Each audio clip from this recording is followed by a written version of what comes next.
How I Got Here, The Dr. Cage Chronicles, Memoirs of a Sex Therapist, Book 1, written by Grayson Ace, narrated by Mr. Marc Luke Carrier.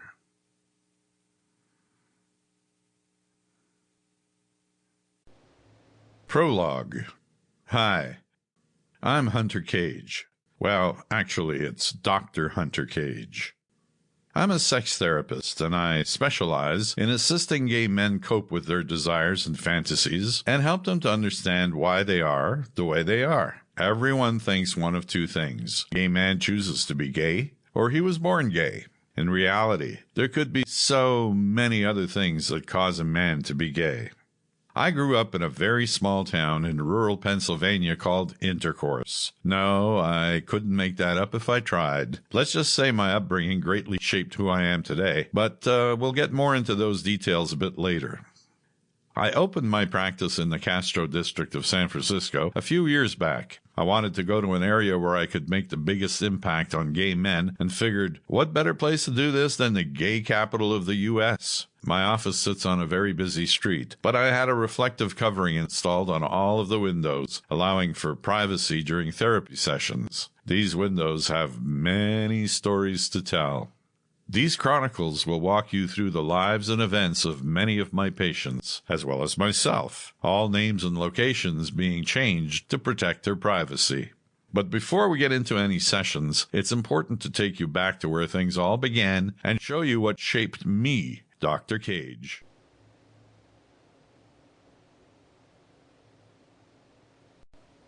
Chapter 1. Intercourse, Pennsylvania. Intercourse is a small rural town about 2 hours outside of Philadelphia. It's one of those towns where a gay man wouldn't be caught dead in any type of public display of affection. Quite honestly, it's the type of town you would imagine being the backdrop of many hate crimes.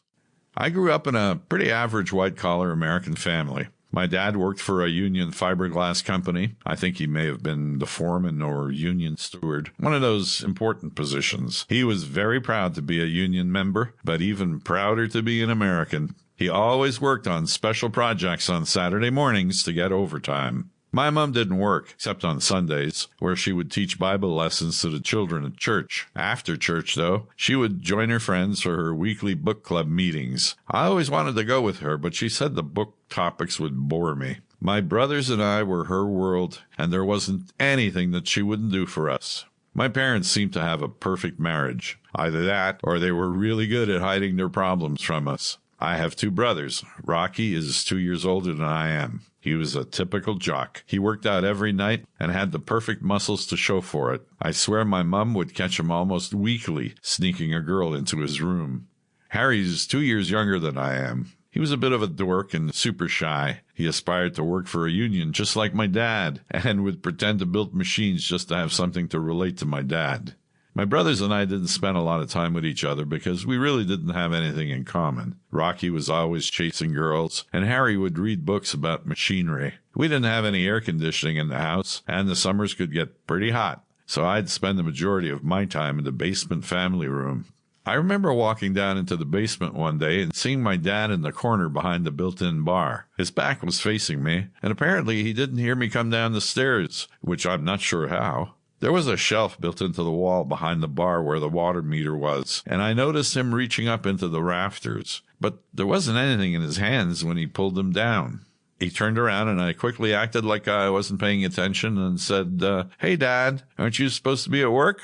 He looked at me with a bit of a grin and responded, "Yeah, son, I'm about to go in." Of course, he was about to go in. It was Saturday, so time for that overtime. My dad walked up the stairs, and I sat down on the couch, staring at the corner behind the bar. I was dying to know what was up in the rafters, but I knew I needed to wait until he left. A few minutes later, I heard his truck pull out of the driveway. I darted for the corner and started looking up into the rafters. I couldn't see anything, and I was too short to reach up there, so I stood on one of the bar shelves and hung onto the molding of the wall, reaching my hands into a small, dark crevice in the rafter. I was a little hesitant, not knowing if something would jump out and bite me. I felt around for about 10 seconds when my hand landed on something plastic. Bingo, I thought. What was Dad hiding? I grabbed onto the plastic and to my surprise... Sample complete. Ready to continue?